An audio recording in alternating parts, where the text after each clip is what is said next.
working on the Crown Vic, trying to finish it up for Father's Day. And some of you guys either have a regular Crown Vic, you won't have this problem. And others of us that have the X-Please cars have this problem. All right, that's where the spotlight mirror was. When I got this car, they decommissioned it so there was no spotlight mirror on it. And you know, any of you have a Crown Vic with it, you know underneath here is where the hole was. Right there it is, where the spotlight went down into.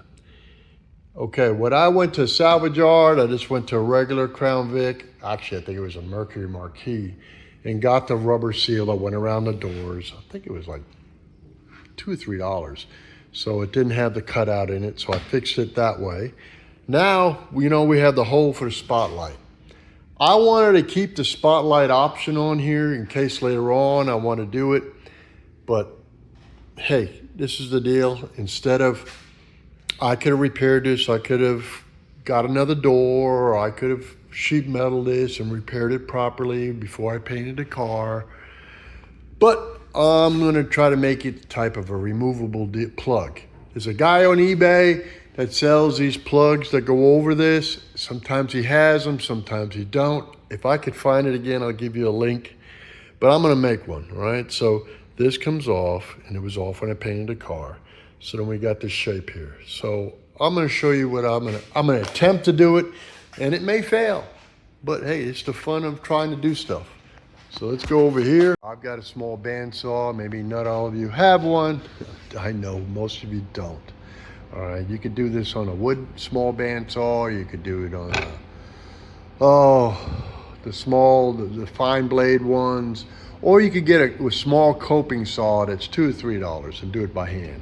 But what this is from Home Depot. This is a PVC. I bought the gray one instead of the blue. They come in blue or gray. And it's an electrical box, all right? So I'm gonna do some measuring and cut it out of this. And then we'll see how it fits, and I'll work on it. Here's a piece of the box I cut out. It's all rough cut out. And then I put it in here and I traced it out with magic marker, and I'll cut it across here after I cut this part. You can do that by hand with a coping saw. So we're gonna cut off this part. All right, all I did was cut out the round part. I left the square part so I had something to hold. It goes in here, I'll fine tune it.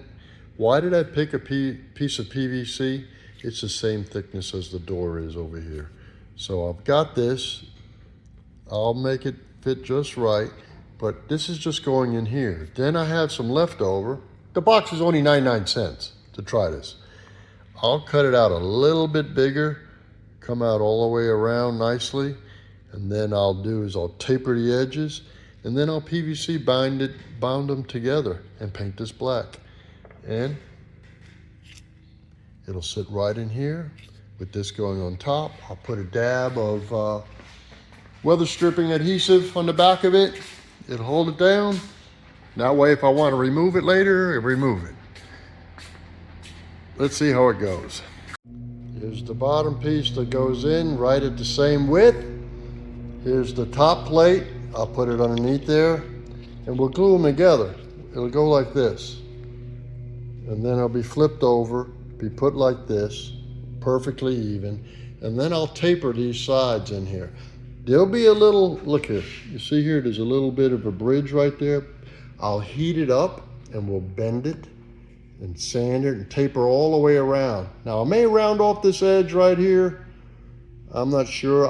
After it's glued and it sets up, we'll test fit it and we'll see what looks better, just tapering it off straight or rounding off the edge. This car's got a lot of rounds to it. So I just may round off the corner right here and this corner here and taper it down. Here's the finished piece. It's got a curve to it. How I curved it was I just put it in a vise, used a heat gun and rolled it over. And there we go, it'll go right into there. See the one piece behind it is cut, that I cut in that shape is there. Then I used another piece that I cut. Fits right into there. I'll glue it down to where later on, if someone wants to change this and put the spotlight back in, they can do it. But the hole's gonna be covered. Now I gotta paint this.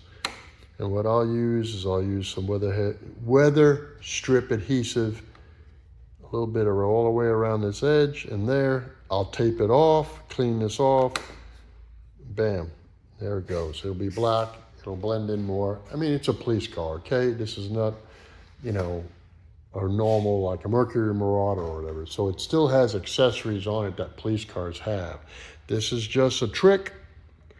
Instead of buying one off of eBay, trying to find one, I made it myself. It cost me 98 cents, and I used some super glue to bond them together, let it sit overnight. Heat gun to bend the curve in it. And I sanded this with 400 grit. Now I'll spray paint it. And I'm gonna spray can it with the Rust-Oleum that's for wood, plastic, and metal. All right, so, and more. This is just something for you to try out. What did it cost? Look, this is what we got left. I can make an entire another one. There's the old box cut up. You could have done it by hand with a coping saw. I used a vise to hold it and a heat gun. And here we go. I just put it down. I used 3M double-sided tape, real thin one. And we got a windshield molding that's got to be put in here, around here. Remember, I changed this molding from the original one with the hole in it. I went to a salvage yard, got one out of a regular Crown Vic. And so, there you go, 98 cents. Oh, well, you got to include the can of paint, which I already had. And that was, go for, I don't know, $2 or $3 for the Rust-Oleum, the one that works. Make sure it says plastic on it.